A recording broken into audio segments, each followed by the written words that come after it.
and I better do that. Well, today I'm prepping up some wood, some old rough wood from pallets. And why am I using pallet wood? I'll tell you why. Because it's free. And I've had a bit of success with it. I've been making the food projects recently, and I've been pleasantly surprised. I've been one of them people in the past that, oh, crikey, shitty materials, I don't work with that. I normally work with oak and chestnut and a bit of walnut occasionally, but it's been a bit of a learning curve actually, and I'm actually pleasantly surprised. It's a different effect, you know. It's not the best timber in the world, obviously not. It's crappy old pallets, but the effect is good and it's really tactile. Now, the thing I don't like about pallet projects is when they still look like pallets. That's not really what I'm after. I want it to kind of look like it's intentional, you know. So I quite like the painted effect and then get a bit of relief, so you got a bit of texture going on, you know. And when you touch them, you don't get splinters. I don't want splinters, no. And there's so many of these garden furniture and stuff like that that's been made with old pallets and stuff. They sort of look like pallets, just like screwed together. I just don't get it. For me, that's just not my cup of tea. It really is not my cup of tea. So what I got is a load of boards that I've actually state my bench that I've already stripped off. Let me show you. Oh, there we go. That I've stripped off the pallets. Stay on the bench. There's a pile of bits of wood just there, and they're going to be drawer fronts. And these longer pieces here are actually going to be doors, very similar to the doors I've already made. Now, me and Leo, my intern, who's been helping us out, and he was on the live stream the other day, prepping the boards up. Anyway, the picture in the card on this video is basically those black doors behind me are the ones that we made, and they turned out really, really well. I was really pleased. But you see, I need more doors, and I've got into this kind of palette mode now. So I'll take you through here into my laboratory. All right, I better turn the light on, I suppose. There you go. I need some doors for this unit here. It's basically where the laser's sitting on there. I'm just trying to get this place organised, you see. Hence, it's a bit of a mess as well. And I need some drawer fronts for within 8 drawer fronts to go in across here. So we make some drawer boxes later and sort of gluing up the drawer fronts. Now, I've already chopped all the wood to length, and I've got enough boards sitting there. Yeah, and I've been denailing pallets. But that's not fun, I tell you. That's the worst part of it. It's denailing the pallets. And I'm going to have to obviously give them all a good sanding and that as well. And what I've been doing is, so the process is denail the pallet, cut the boards to length, true up the edges, enough just so you can stick them together, and take off the arras, or actually before taking off the arras, give them a sanding just so they look clean, and sort of took off the roughness. Okay, we're not trying to make it smooth. Like the highs, like for instance, when you get bits like that, you don't want that, do you? You know, it looks like shit, wouldn't it? So to get rid of all that roughness there, so I'll just run the sander over them, and then I take off the arras to a small plane, so just the sharp corner, to make it more tactile. And from that stage, after that, I then give a coat of paint, each board individually, a coat of paint. And then, once it's dried, I then sand them again to get the relief, so all the highs become wood again. And I then put the doors together, and I'll give them a coat of lacquer on top of that. And that seems to work really, really well. And the effect I got in my office, because that's where these doors have gone, the black ones. Whoa, what the hell happened there? They're not supposed to do that. I'll tell you what I'm going to have to do. I'm going to have to put you on the other side, maybe. Will that work? I'll put you up there. That'll be better. That'll do it. Yes. Oh, there we go. That's good. Right. So it's been a bit of a learning experience, because it's not the sort of materials I normally work with, but I think it's actually quite a good experience to start making things pretty much for nothing. You know, it's just pallets that have been left at the DIY store. They want to get rid of them, so like that kind of thing. This one I will actually put through the thickness because it's way too thick. So I'll just remove some of this face, not that face so much. That'd be the face we see, but that face, and then I'll go through its process. So first of all, we're going to do some planing. Yeah, let's plane some wood. You've got to plane your wood, you know. That you have. Well, is it me or do I look a funny colour? A little bit yellow. Don't blame me, blame YouTube. Right, I could use a variety of different planes. I could use this old wooden plane here. And this one has a Ward cast steel plane iron in this one. The first few strokes with the plane, you just take off the highs, you know.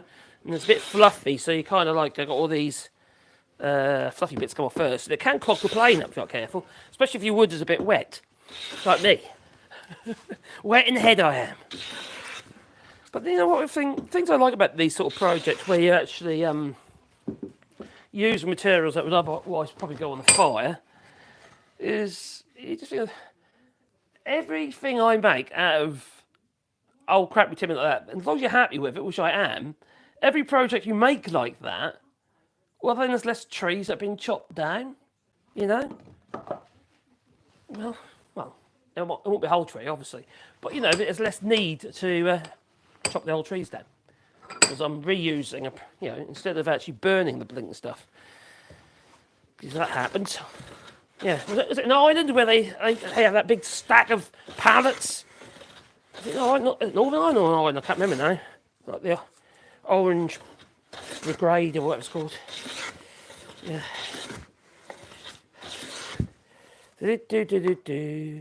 Yeah, that's like a huge tower of pallets, and they said like sounds a great idea, doesn't it? You know, they're like the modern pallets these days. They don't put no toxins in them. They're like high pressure treated in the sense of like steam to kill anything that's in them. So yeah, that's what they do now. So there shouldn't be any chemicals in it unless it's a really old pallet. In that case, you probably wouldn't be using it anyway. But you wouldn't want to burn it, would you? No. Anyway, who we got here? To put that onto live chat. Hello, Sky McQueen. Hello, hi, and Genealogy Wizard. Hello to you too. And hi from Ross Moscow. Blimey, you only get people all over the place, don't you? Anyway, I'm playing with old crappy wood because I like to see and make stuff out of things that would otherwise go in the bin. Now, we do have a barn over the other side there. We've got loads of oak in it, loads of cherry in it. We've got loads of chestnuts, walnut. Got slabs of walnut in there, literally 4 inches thick. Yeah, about 100 millimeters thick. Slabs of walnut. And I used that to, actually more than 4 inches.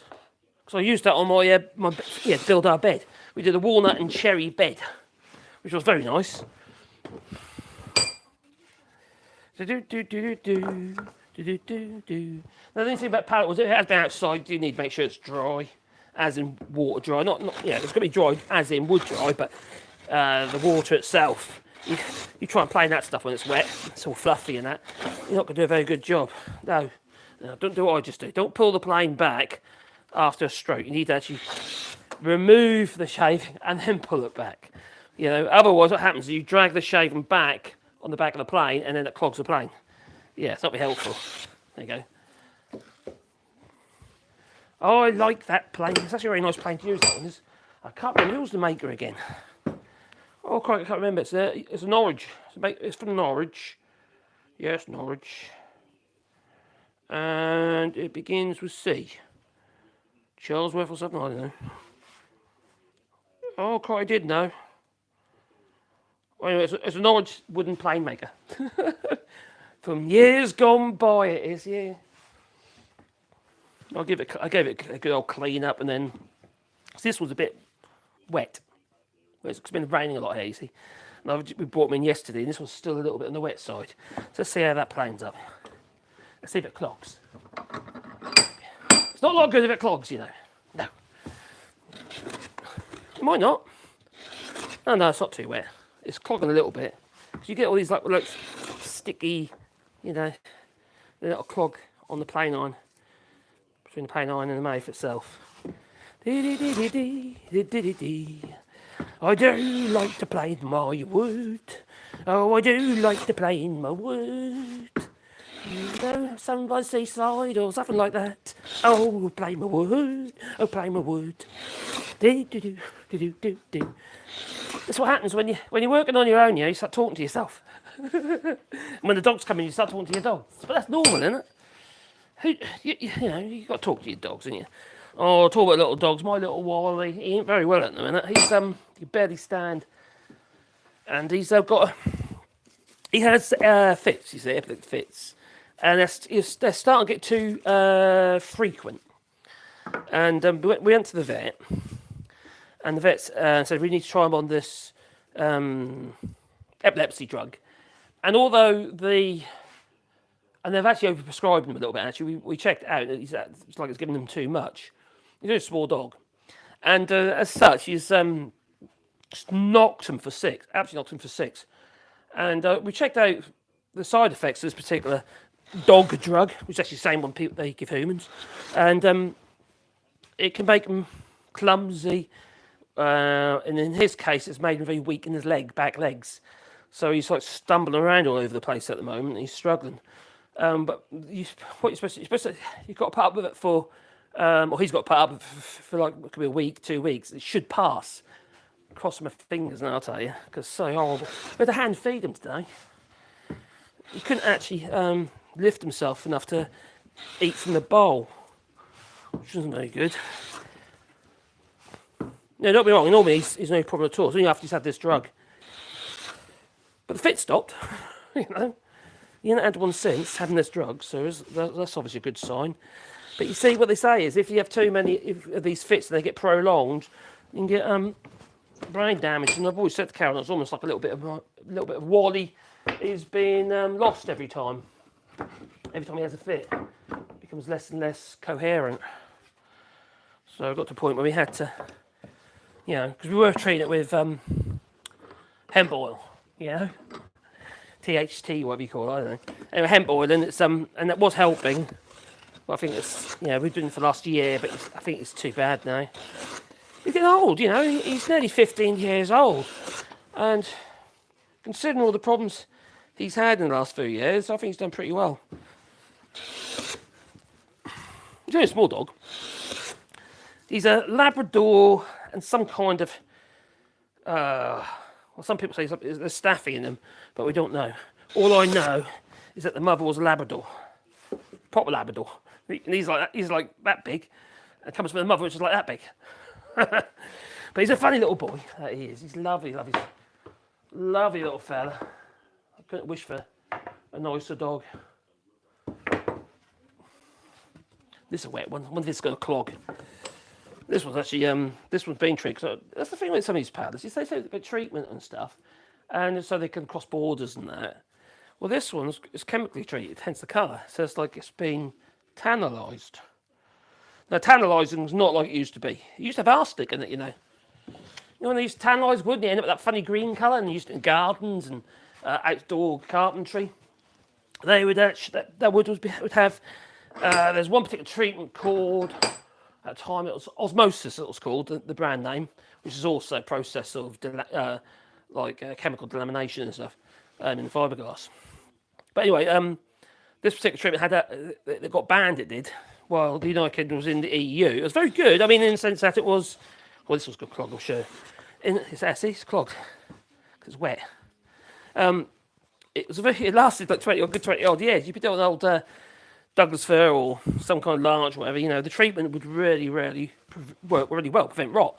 And anyway, they banned it, so they could no longer put it in there. And ever since then, it never really worked very well. That's okay, but not like it used to. Yeah, tannalising. It's basically pressure treatment. So they put them in these what do they look like? Like a cylinder with the end opens up, and then they pump this stuff in and put it under pressure, like a pressure cooker, effectively, with all this treatment.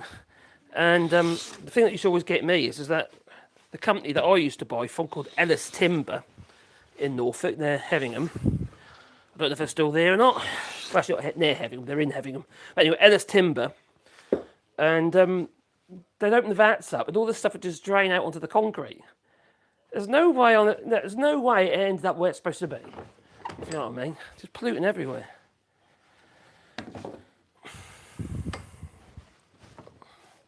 That was a long time ago, though. They've been in the 90s or early 2000s. Well, 90s until, yeah, I can't remember when it was banned though. Would that have been late 90s? Probably late 90s.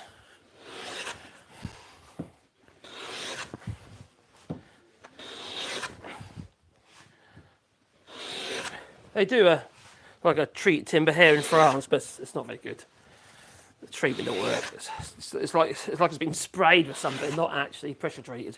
I don't know what they use, but it ain't very good. So you need to do something for yourself if you want it to last. So that's the thing you see as well, isn't it? You know, it's all very well, because I'm a bit of an eco geezer anyway. Because I've got solar panels and all that sort of stuff, and I do what I can. But sometimes I think to myself, it's not practical. Some of the precautions I get us to do is not always practical, in the sense that, let's say for instance, you've got a treatment there that lasts 20 years plus, and it's, you know, they're still going maybe. Then you get another treatment that lasts 10 years. Well, that means you're going to need twice the amount of wood. How is that environmentally good? You know, I don't understand. So sometimes I don't think the rules really make a lot of sense. You know.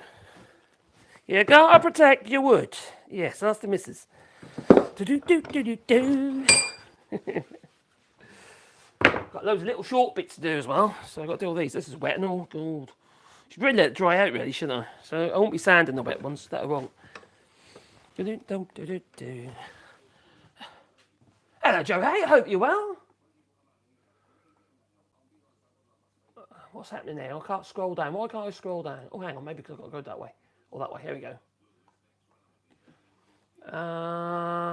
Yeah, it can be.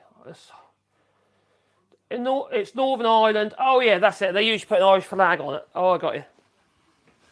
Yeah, there's like a big stack. Oh, got a different plane. They usually got a big stack of pallets. They're like, it's like like a hexagonal kind of asymmetrical stacking, a bit like on Ghostbusters. That one's set quite deep. Doing the job though. That's a lot of number 4. Stanley baby number 4. We don't buy hand plane up here. This number 7, and I call it a jointer. Really, it's not really a jointer.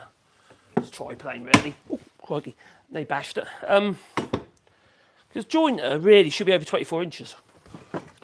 And I'll use that one tape measure because it's imperial. And this one is 22 inches. So this is really a tri-plane. It's not really a jointer. No, jointer would be longer. So really, I do have a jointer, but it's happened to be a wooden one that I'm restoring. I haven't got around to finishing it yet. So that's the number 7 tri-plane. So people make that mistake, you know. But I still call it a jointer because it's easy for people to understand. Because you use it generally, because it's long enough for use as a jointer.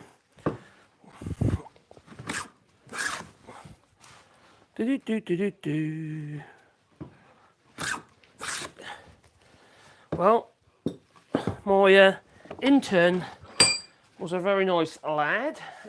He was with me last week, a couple of days. Come back again very soon, and I was pleasantly surprised actually because I had warning messages in one of my videos about we have an intern, and he was great.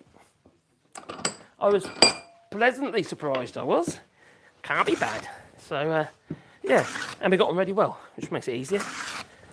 I want to teach him things. I don't want to just get him skivvying. He needs to learn how to use stuff. Like when he was here last time, I sorted his hand plane out for him because although it was quite a nice little thing, the plane iron was too long for the hand plane.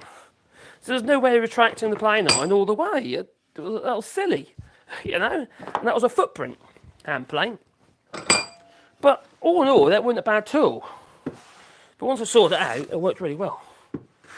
I sharpened all this plane iron up because it was blunt, and well, not to my standard anyway. And we put it back together again, started using it. Hang on, the plane iron, even when you retract it all the way here, don't go any further here on your knurled wheel here. The plane iron's still poking out the bottom. What good is that? You have to take really thick shavings. Ain't no good. So I had to shorten it. So I just sharpened it all, honed it all up, and made it decent. And then I had to do it all again after I grinded it. I did that on the linisher, use my little jig that I use, my little honing guide. And this is pretty much what I use all the time. There's videos on the channel about this actually. I might make another one a bit more clear cut, because I'll make another one of these. So I'll make, yeah, that might be a good idea actually, make it a bit obvious, because it's such a simple little thing. It's just a block of oak. It's actually a piece of oak handrail that I've put an angled cut on here with a little fence. And to be fair, you didn't have to do it like rebate. You could actually just glue that bit on if you wanted, couldn't you? And just sunk a couple of near-dear magnets in there. In fact, that was only poking through. And yes, it does after a while wear down, which this one is. But they're so easy to make. So you just make another one. You know what I mean? And all we do is just slap the plain iron on there, and then you can just do. I don't worry about micro bevels or anything like that. You can still put one on if you want, but because you're doing the flat of the iron every time, the primary bevel every time you are sharpening, the beauty about that is you never get that situation where you've got the micro bevel so flipping fat at one end because you're constantly sharpening the micro bevel, and you've got to regrind it. Well, this you're just keeping it up all the time. You're always at the same angle, and it just works. It's just a simple little thing. I prefer it. I've got other honing guides, and they're okay, but you know, I like these sort of things. But these, you know, for instance, if you're on a, I don't know, you're on a sharpening stone, obviously that's a piece of wood. You've got a wheel on there, right? You're going to come back so far. You know, and quite often you fall off the end, and then you obviously change your angle, or accidentally go the wrong way there. So it's and the other thing about it is that you can't, you know, if I do sharpening by hand, I'll be doing like a figure of 8. You can't do that with these, you know. The wooden one you can. So you can use all the plain iron, all your sharpening stones. So you get something more even wear. It just works. It's so simple. I think we overcomplicate things, you know. A bit like life, isn't it? You know, you overcomplicate every blooming thing, unfortunately. Life should be easy. It should be simple, and unfortunately, it gets complicated and expensive. And then we need more and more money to maintain our lifestyle. You know, oh, I've got to have my Netflix. I've got to have me, I don't know, my Disney and all the other subscriptions we subscribe to. I've got to have my VPN. You know, it goes on and on and on. At what point do we simplify our lives? We've really complicated them. That's my feeling anyway. It really came true to me when I first moved here in France and we started living a lot simpler. We still do a lot of tech and that, you know, but I'd walk away from it if I want to. I don't have to do it. Alright, is that on there? I don't know, might use that, might not. Oh, it's playing it anyway. What the hell? Did you use something? Yeah, there's good plain iron in these. These are Ward cast steel, hand forged plain irons. Really nice. Old as well. Probably 100 years old. I'll be a bit surprised. Was it 1918 they started making Stanleys in the UK? I think it was about 1918, you know. Obviously Frederick Stanley.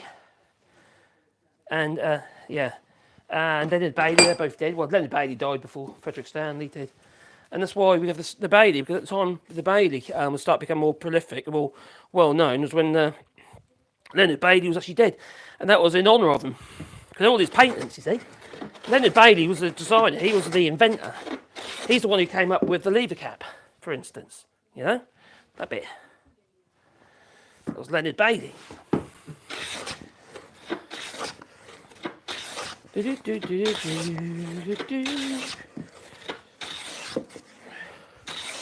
Now, there's two ways of controlling your planer. You know, for instance, if you're constantly going forwards and then you just drag it back, you're at risk of dragging the shaving back down into the plane, and it goes underneath here, onto the sole, between the sole and your piece of wood. Don't have so much a narrow piece like this. But you could obviously put it forward, bring it up, remove the shaving, and come to back again and start again, like that, so to speak. You know, that's dodgy shaving. You know, but the other way, right, is as you go forwards, make sure that the plain iron has left your piece, at the end of your piece of wood, so over the end. Just lift the heel up a little bit and drag it back like so. And then start again. Look like that. So there's less motion, less movement. And if you actually do that, you're less likely to pull the shaving in. So you could actually leave it until the next day. Maybe get a couple of shavings out of it, then pull it out, you know. It's already fallen out. See, I pushed the other one out. So anyway, so let's put that to one side. I don't need that one really. So I've got a few pieces there. Excuse the mess of my bench, because it is a mess. Those ones here sort of like prepped up on the edge, you know. Might be a bit more work to do, we'll see later on. But I've also got a pile of short ones over there. See those short ones? They're going to be drawer fronts. I hope so anyway. I haven't done enough. I've got 4 little narrow drawers. And they're going to be for, well, I don't know, tools and electronic stuff, and, you know, to be able to,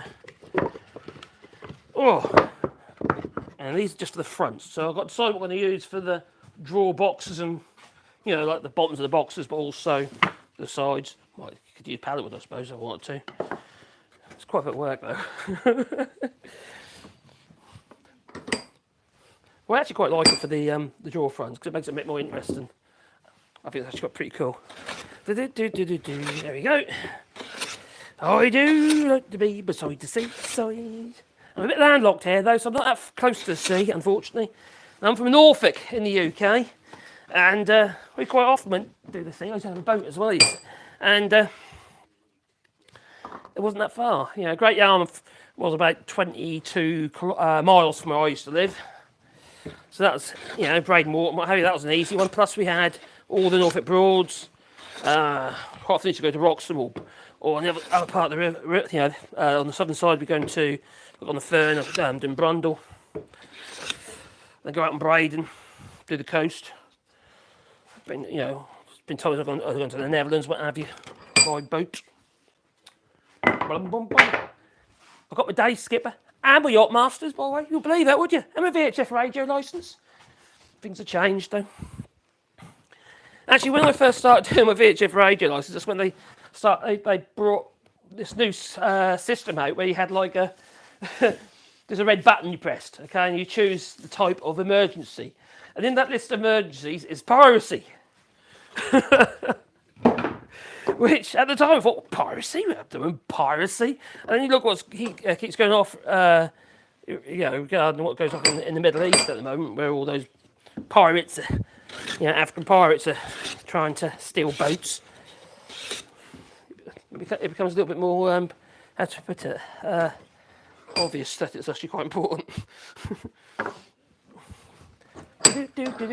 Now, my father, before he passed away, he was building a boat, a fiberglass boat, all right, in his driveway. It was the suburbs of Norwich, Thorpe St Andrew, and that's where I was born. Anyway, Dad wanted to build his last boat. He had a maculated generation, so his eyesight was going. He had a bust hip, so he had a new hip put in, and then that started going a bit dodgy. So he could barely get about, and he built all the hull and all in plywood, and then did a Wessex epoxy system on the hull and the superstructure. So it's flipping now. This thing was built. I mean, that was solid, really solid, better than your fiberglass thing. Well, I suppose it is fiberglass, really, just with a wooden core. Anyway, he'd got to a point where he couldn't finish it. And it's sitting in his driveway, and when he passed away, I did want to try, you know, finish it for him. Do you know what I mean, so to speak? But then I live in France. There's moving this blooming thing. Getting out of the driveway was enough. Flipping hell. We had to get permits and shit like that. So I had to get rid of it because the house had to go up for sale. You see, you know, it wasn't just me involved. It was my sisters. And anyway, the house had to go up for sale. And we had this boat in the driveway. I mean, it was huge. I say it's huge. It was about 26 foot, this boat, plus all the other gubbins to go along with it. And it's unfortunately, it wasn't that far from completion. It was mainly internal finishing and rigging.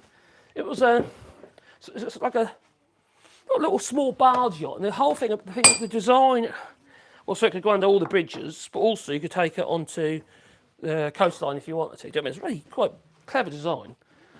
Dad'd been in the boat game for all his life he had, so and I used to work with him as well for quite a few years. And that was, you know, him and David Chapman, who's also died now. Well, he passed away several years ago, actually. He passed away before my dad did. He had a heart attack while he was fitting a conservatory. down in Cornwall. Lovely guy he was. He was a religious man and that, you know. He didn't preach it on anyone, but he was just such a kind person. But also a prankster. Hilarious he was, absolutely hilarious. And he'd just constantly pranking me. And so I'd have to prank him back. So there's a constant banter going on. And he was funny. He was funny. He was a very good craftsman, but he was also, how to put it, he was like the master of disguising mistakes.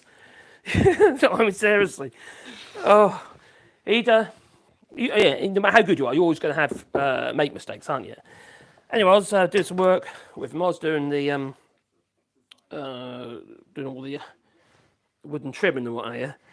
And he fitted this sharum with this special board. It was really quite cool stuff. It was like a plywood that was all formiced and it like locked together. That's sort of water resistant stuff. And that's basically what lined the shower anyway. He just lined his holes, didn't he, for his pipes.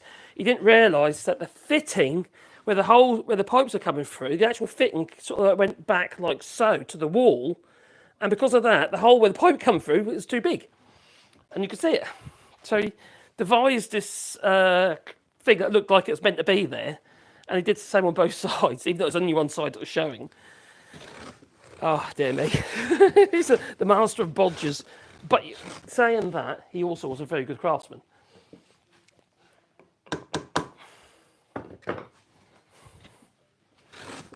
See, this one is now clogged because it's damp. The wood's wet again. So what happens is when the wood's wet, it will fold over the plain iron. So effectively what you're doing, you just got this bearing surface here and it's just rolling backwards and forwards and not actually making a cut. So that's what's happened there. So, yeah. See, the other nice thing about these old plain irons is when you look at them, they're thinner here, okay? But at the end where the little plain iron is, where the bevel is, it'll be about 3.5 mil. You know, it's tapered. It's all hand forged. You know, so things used to be made, you know. Instead of just being a bit of flat tool steel, like in these things, you know. Yeah, they just so nice. Is this old wooden tool? Anyway, it's an old wooden plane. You know, do what I keep trying to do? I keep trying to adjust it. You need a hammer for that, but you do. So I'll give it a little tap on the back here, like so. But every time you adjust it, you have to tighten the wedge as well. That's not touching it still. No, it's doing exactly the same thing again. So, yeah, that is actually protruding. I'll leave. I'll use this one. See if this does the job. Yeah, that's done it.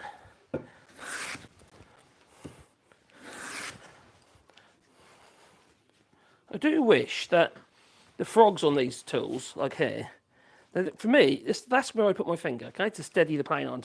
You know, you could put that even, but I put it there, okay. Now, one of my older planes, not really old number 4, is slightly smaller than this one, and it's rounded there, and your finger just fits in there nicely instead of all these edge corners. It's just a nicer thing altogether. Now, this particular one is a Stanley Bailey, but I've actually changed the lever cap. It's got a different lever cap. The old one was very shiny, kind of chromed. It also wasn't as machined as well as this one. This one's from another plane that was a bit manky, to say the least. Made a new oak knob there, which probably wants another finish on it again. And then I've made the tote here, which is shaped from a hand. So it's right-handed, this tote is, and it just fits. Just feels nice, you know. Now, when I was playing about with that footprint of Leo's, my interns, and I tell you what I didn't like about it. My hands are, even though I'm not very tall, my hands are quite big, and my head's quite big. I've got a 61 centimetre head. 61 centimetre! Blimey. I know, it's huge. I've got a big nugget. That's what I got. And if I can just about squeeze into a 59, but if I do that, I feel sort of like I'm cutting the blood flow off to my brain. Oh dear, anyway, who's in the chat? What's happening in the chat, everyone? Huh? Oh dear. That's the bear fridge, by the way, and there's the bear. Probably yes, he is, and it was from Norfolk. I am from Norfolk, that I am. And you find it difficult to understand me. I'm rolling around in cornmeal. Lovely. Oh, you saucy devil, you. Was there burning islands fight? What? Yeah, that's Norfolk accent, yeah. Former CEO. You a baddie? Yeah, I am a baddie, me. Yeah, rebel without a cause. Hello from Suffolk. Oh, tractor boy. Oh, built-in. Yes, I own a broom. Oh, crikey! I applied for a job there. I didn't get it at Broom Boats. Probably because my dad knew him. That's probably why I didn't. Dad didn't want me to work there. And it's Broom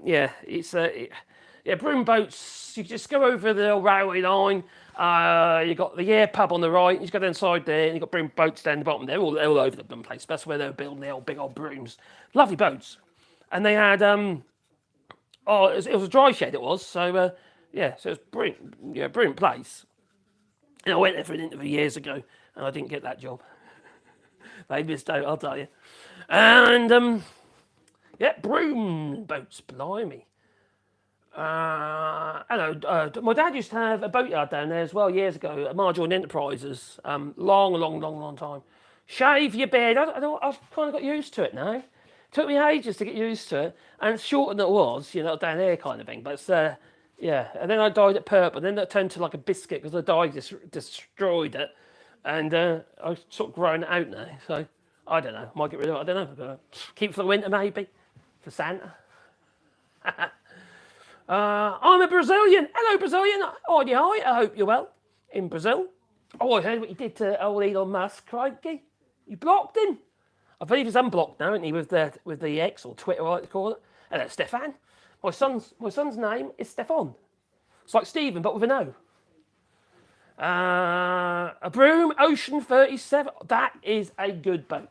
The Ocean 37. They did the 36 as well. Really good hull. Now, my dad, right, years ago, was involved with. I've actually got a model. A boat mould for the Ocean. I think that's the Ocean 30 I've got a boat mould for. It might be the 36.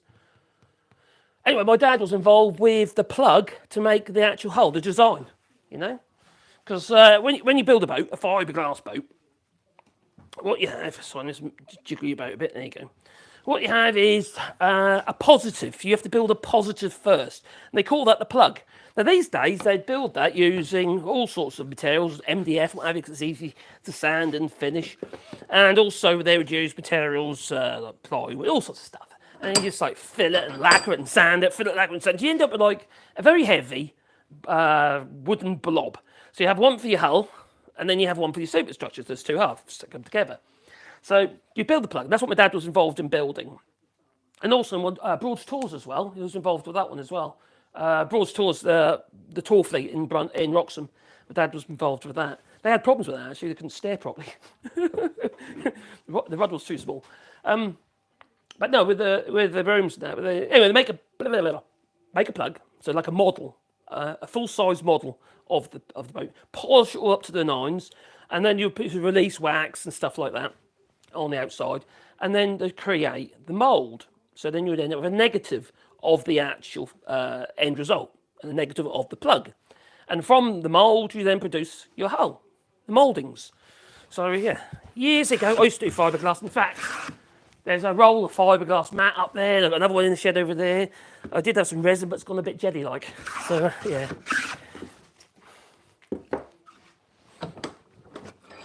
If anyone has a flat roof, go for a fiberglass flat roof if you need to change it. Don't worry about torch on or rubber or anything like that. They all have a really short lifespan. If you do a fiberglass roof, it lasts forever. Really, it would last forever. Brilliant fiberglass roofs. Now, what you normally do is you normally buy the perimeters, so all the verges and stuff, all the little angled bits and that, and the bits that go down the sides of the fascia boards, and you glass them in to the roof. And then you give a whole thing of flow coat with gel coat, and it's, when it's gone off, it's a good one. It is. Do you know they put wax in the gel coat for the flow coat? Not for the gel coat, because the gel coat is what you use in a mould, and because it's in a mould, you've got the outside is not exposed anywhere. Now, if you put gel coat on its own, like for instance, you paint some on something, it'll be sticky. So what they do is they put paraffin wax in it. You put paraffin wax, and it's called flow coat then. So you put paraffin wax in your gel coat, paint that stuff on, and the paraffin wax creates a layer over the outside float, so it goes to the outside edge, and it stops the air getting to the resin, which retards the resin from being able to go off hard. So that's what, anyway, a bit useless information for you. Oh, blimey, it's bringing back memories, it is. Bringing back memories. They were the days. And now I'm here in France, playing with bits of pallet wood. Because I'm broke, and I don't want to cut into my good wood for things like shitty doors on cabinets in my little lab room thing, you know, where my lasers are. And to be honest, after I made that shower cabinet a couple of weeks ago, and now I've made these doors in my office for the cabinets, I'm really pleased with them. I think they look really cool. Now they're actually in the, there's black doors behind me in the card picture on this video, on this live stream. Are the doors I'm talking about. They don't really give them justice really because you can't really see them properly. But you know, I'll tell you what though, if you try to do things as in just give it a go, you learn stuff, don't you? You know, and you make mistakes. You have to scratch your head sometimes. Well, crikey, how do I do this? How do I get over that? And then you kind of find a way, and then you get a bit pleased with yourself because you did, and you move on to the next and try something else you hadn't tried before. And that's the nice thing about woodworking, you know. It's a versatile pastime, you know, and it's like art, you know. Just because someone else might not like it, it don't mean to say it's wrong. Artistic license, yes.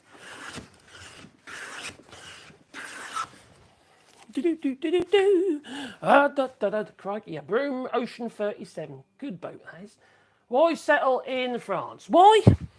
Well, it's a different way of life. There's no way I could have bought what I got here for what I had. And, hello, my darling. I'm going to eat in about 10 or 15 minutes, but I know you're probably... I'm probably going to be a little bit longer. I just want to get this wood planed up. I'm ready there. No, My dear missus. I do need to walk the dog. Yeah, we'll walk with you. As well. Walk before it gets dark. Hello. Oh, you're waving. I'm Wally watching. You're Wally watching. Yeah. Do you want to tell people about our poor little Wally? Wally's very poorly. Yeah. I don't want to tell them. You tell them. You know, I have told them, not everybody, because you get different people, don't you? Oh. People can go. Oh, well, Wally is very poorly at the dog. moment. He's having bad seizures and he's now on medication. And the medication's not very nice side effects at the moment. Apparently he's supposed to get better after a week or so, but he can't even stand very well at the moment. He's very wobbly and sleepy and just not the same Wally. He's quite sad. He's not, is he? He's definitely not the same Wally. No, I need Usually pain in the neck. I need to give it back so I can't talk about it. Oh. No, he's not the same. Oh, she's got all emotional.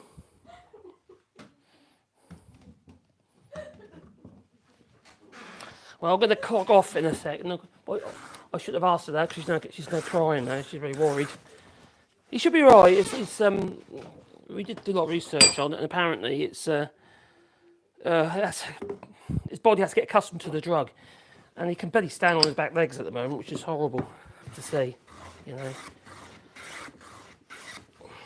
But he is getting old as well, so that's a bit of a worry, you know. Dogs, crikey, they are a constant worry, and when they get older, you know, they have problems, don't they? And we've got 3 dogs, all getting older, because we've got them all at the same time. So just get those. Now I have to go and see to Caroline.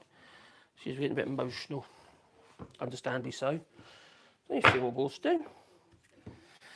But yeah. Is that pallet wood? This one's got rounded corners on that one.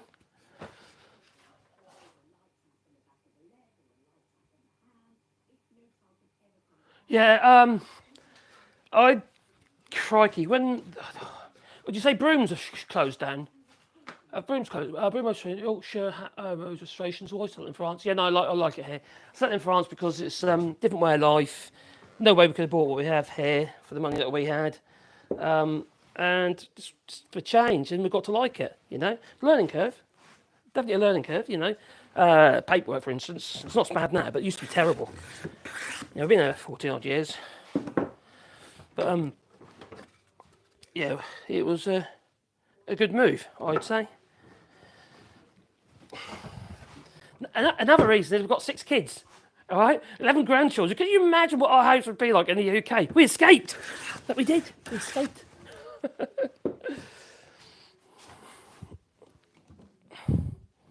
They do come and see us regular though, and we have got some of our grandchildren here. As in France, I live in France as well, different house. So let's do the last few. There you go. I do try to go live as much as I can these days. Sometimes I find it a bit hard because I get tired. I do get really tired, and it's I've got fibromyalgia, and it does knock me for sick sometimes. Right.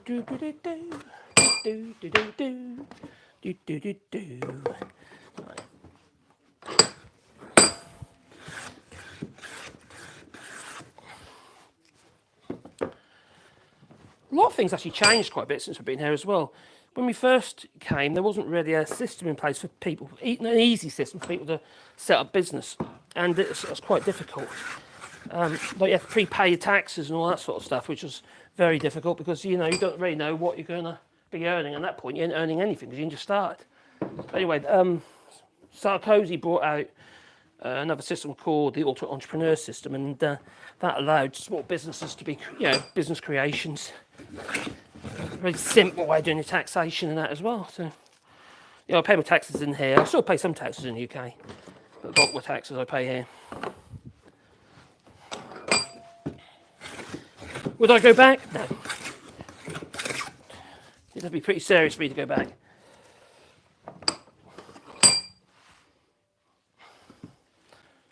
Well, our friends are here as well, So, okay, not all our children are, but we do see them regularly. And when you do see them, you get to see them properly.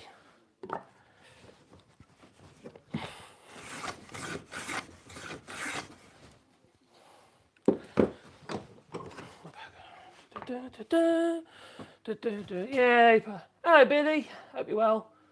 Yeah, he ain't doing too well at the minute. Yeah, the room family's finished. Oh, I didn't realise they shut down. I'm not surprised though. It's not an easy market to be in. No, it's always the one that's always been hit hardest during recessions like that as well, the holiday industry. Because it's not a cheap holiday.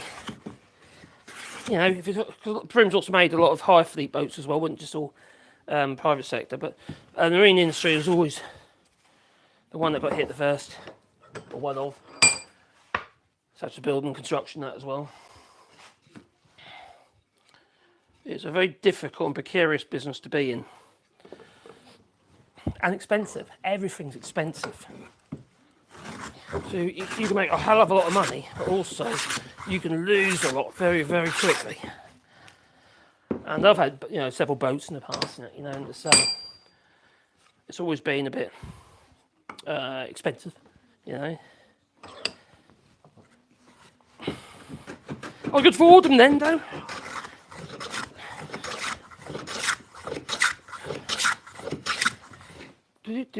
Times were different. I had a bit of money in my pocket from work, in my business, doing well. We did suffer a lot, the housing crash and all that. Yeah, the banking crash. And they shorted mortgages. That really affected us. And that was all. Everyone was coming at the same time as well, because we decided at that point to move over here, and we sold the house. But the exchange rate, it plummeted in the UK. It just all of a sudden, it was not for six. And it went down to the, pound for the euro. And we would have ended up with, we ended up with 10 grand in the end. It did go up again, it went up to 117. But consider it was 140 odd at the time. Before the crash, and it really hurt us. So we had to restore this house with 10 grand. Needless to say, I had to get off my ass and earn some money quickly. Yeah, otherwise we're never going to get a head above water. Luckily, I had a skill, and in rural France, a skill is a very good thing to have. There's a lot of French artisans as well, but they're not as many as they used to be. Not traditional archers I'm talking about, not people who work with these things, you know. Now I'm thinking about doing classes here now. After having our intern, and he's come back in obviously, but after experiencing me intern, I was thinking about doing classes.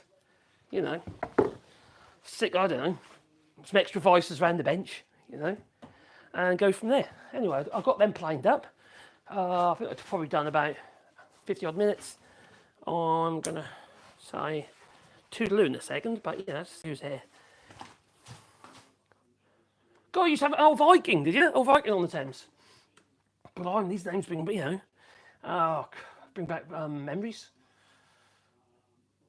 I suppose I never got to ask what was the meaning behind dying. Oh, just for a laugh, you know. It was a disaster, but it was a laugh. I got talked into it. For my grandchildren. And they destroyed all the moulds. And the thing is, when you destroy moulds, they're very difficult things to get rid of. Fiberglass moulds. Now they do munch them up now, but they used to burn them. So you get left with all the fiberglass shreddings, which you can bag up, but all the resin would burn off. Can you imagine the black smoke? God, what was the other? Brim boats and aquafiber in Rackheath. They used to do a lot of mouldings, what have you, for brooms as well. Oh, got a Glastron. Bloody hell, these are all names of big crikey. A Bill Bob speedboat now. Cool.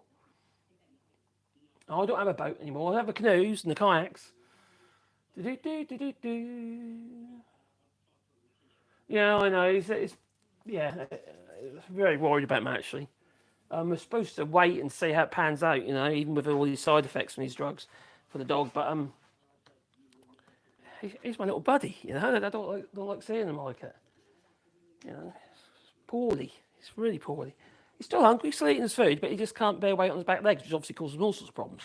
So anyway, I am going to call it here. I was going to do a bit longer, but my dear wife, she's a bit upset talking about Wally. So we're going to toodaloo, you know. So toodaloo, and thanks for joining us today. It's much appreciated, that it is. Toodaloo. Do do do do do do.